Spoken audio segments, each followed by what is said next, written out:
Наурыз көже қалай пайда болған? Қазығұртқа Нұх күн мен түн теңескен кезде тоқтапты. Бұл 22-ші наурыз күні екен.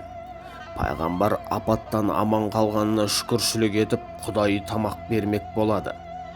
Кемедегі азық түлікті қараса, қап түбінде алақандай ет, бір-екі құрт, бір уыс бидай мен жүгері, тары, су, бір шөкім тұз қалыпты. Пайғамбар тәуекел дейді де барлығын қазанға салып пісіреді. Тағамды әр бұлғаған сайын Алланың есімін айтып ұлықтайды. Алла періштелерге: көрдіңдер ме, мен үшін қолдағы барын салып ас беріп жатыр.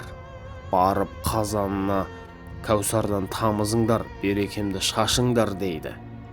Періштелер жиналып қазанды былғайды. Азғантай 7 түрлі дәмнен жасалған тағам берекелі асқа айналады. Жан-жануар, аң-құс жиналып пайғамбардың қазанынан дәм татады. Содан бері Нұхтың бұл тағамы тілеу көже немесе наурыз көже деп аталыпты.